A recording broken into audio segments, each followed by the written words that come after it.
नमस्कार.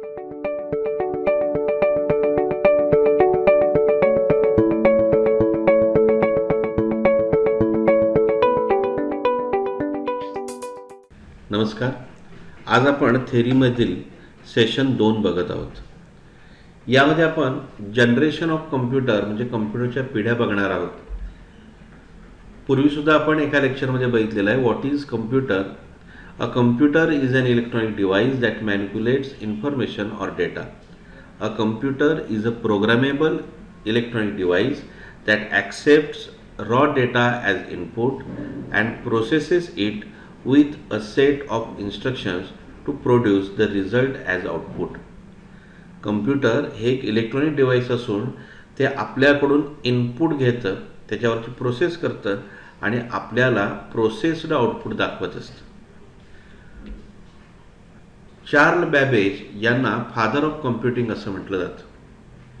Originated the concept of a digital programmable computer यासाठी सुद्धा चार्ल्स बॅबेज यांना ओळखलं जातं. तर फादर ऑफ कम्प्युटर म्हणून चार्ल्स बॅबेज यांना ओळखलं जातं.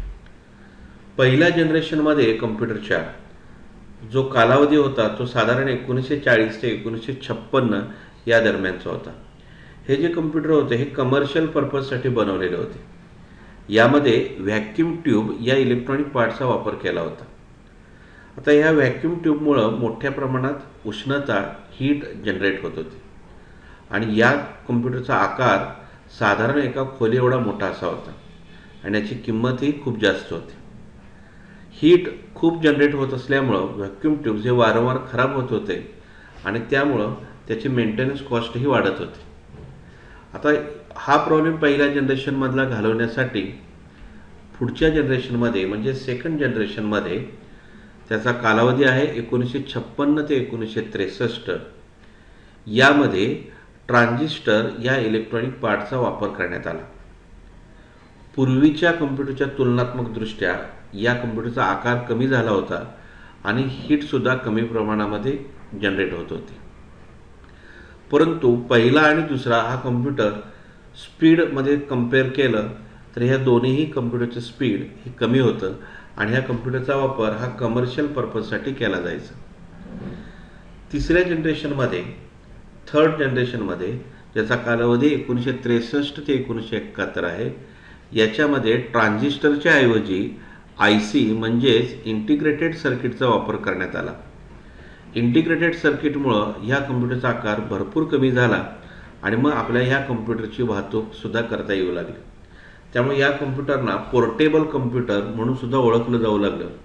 कारण या आधीचे कम्प्युटर जे होते ते आकाराने जास्त असल्यामुळं त्याची वाहतूक आपल्याला सहजासहजी करता येत नव्हती. IC वापरल्यामुळं याच्यामध्ये हीटसुद्धा कमी प्रमाणामध्ये जनरेट होत होती आणि पूर्वीच्या कम्प्युटरच्या तुलनात्मकदृष्ट्या म्हणजे जनरेशनच्या तुलनात्मकदृष्ट्या ह्याचा स्पीड हा जास्त होता. चौथी जी जनरेशन आहे ती आहे 1971 ते 1990. याच्यामध्ये ICच्या ठिकाणी मायक्रो प्रोसेसरचा वापर करण्यात आला. चौथ्या पिढीचा जो कम्प्युटर आहे हा आधीच्या तीनही पिढ्यांपेक्षा आकारानं खूपच लहान असल्यामुळं तो सहजपणे सगळीकडे वापरता येऊ लागला. त्याच्यानंतरची जी पिढी आहे ती आहे 5th जनरेशन याचा कालावधी 1990 पासून ते आतापर्यंत समजला जातो. या कम्प्युटरमध्ये AI म्हणजे आर्टिफिशियल इंटेलिजंट याचा वापर करण्यात येऊ लागला आणि याच्यामुळं रोबोटिक्स अशा पद्धतीचे कम्प्युटर्स जे स्वतः डिसिजन घेऊ शकतील अशा पद्धतीचे कम्प्युटर्स बनवले गेले. तर एकूण 5 जनरेशन आहेत. फर्स्ट, सेकंड, थर्ड, फोर्थ आणि फिफ्थ. आपण लक्षात ठेवायचं आहे पहिल्या जनरेशनमध्ये व्हॅक्यूम ट्यूबचा वापर करण्यात आला. दुसऱ्या जनरेशनमध्ये ट्रान्झिस्टरचा वापर करण्यात आला. तिसऱ्या जनरेशनमध्ये IC म्हणजेच इंटिग्रेटेड सर्किटचा वापर करण्यात आला. चौथ्या जनरेशनमध्ये मायक्रो प्रोसेसरचा वापर करण्यात आला. कॅरेक्टरिस्टिक्स ऑफ कम्प्युटर म्हणजे थोडक्यात कम्प्युटरची कोणकोणती वैशिष्ट्ये आहेत. सगळ्यात पहिलं जे वैशिष्ट्य आहे ते आहे स्पीड. आपल्यापेक्षा कम्प्युटरचा स्पीड हा कित्येक पटीने जास्त आहे. त्यामुळं आपल्याला जे काम करण्यासाठी तास, 2 तास, 1 दिवस लागतो, तेच काम कम्प्युटर काही मिनिटांमध्ये पूर्ण करू शकतो. त्याचं दुसरं वैशिष्ट्य आहे ते म्हणजे ॲक्युरसी. म्हणजे नुसतं स्पीड वाढलेलं नाही आहे, तर ॲक्युरसी पण तीच आहे, म्हणजे अचूकता. नाहीतर बऱ्याच वेळेला आपण जर आपल्या कामाचं स्पीड वाढलं तर आपली ॲक्युरसी किंवा अचूकता ही राहत नाही, थोड्या चुका व्हायला सुरुवात होतात. परंतु कम्प्युटरच्या बाबतीत मात्र असं होत नाही. तिसरं वैशिष्ट्य आहे डिलिजन्स. डिलिजन्स म्हणजे कष्टाळूपणा. आपण जर दिवसभर काम करत राहिलो तर एका पॉईंटनंतर आपल्याला थकवा जाणवायला लागतो, परंतु कम्प्युटरच्या बाबतीत असं होत नाही. तो सतत काम करू शकतो. पुढचं त्याचं वैशिष्ट्य आहे व्हर्सॅटिलिटी, म्हणजे अष्टपैलू, विविधता. कम्प्युटर एकाच वेळेला वेगवेगळ्या पद्धतीची कामं करू शकतो. तो कॅल्क्युलेशनसुद्धा करू शकतो, तो वर्डमध्ये लेटरसुद्धा आपण त्याच्यामध्ये टाईप करू शकतो, पॉवर पॉईंटमध्ये प्रेझेंटेशन पण करू शकतो. जे एकाच वेळेला वेगवेगळ्या प्रकारची कामं करण्याची क्षमता ही कम्प्युटरची आहे.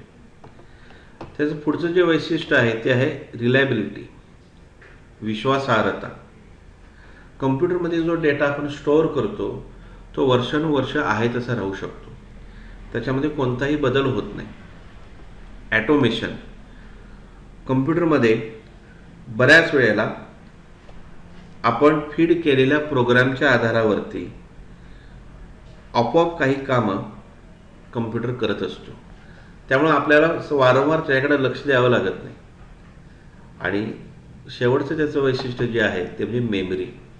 कम्प्युटरमध्ये प्रचंड मोठ्या प्रमाणामध्ये आपल्याला माहिती साठवता येते आणि जेणेकरून आपल्याला जेव्हा लागेल तेव्हा ती माहिती काही क्षणार्धात आपल्याला ती वापरता येते. आजच्या या दुसऱ्या सेशनमध्ये आपण जनरेशन ऑफ कम्प्युटर आणि कॅरेक्टरिस्टिक्स ऑफ कम्प्युटर ह्या 2 गोष्टी बघितलेल्या आहेत. धन्यवाद.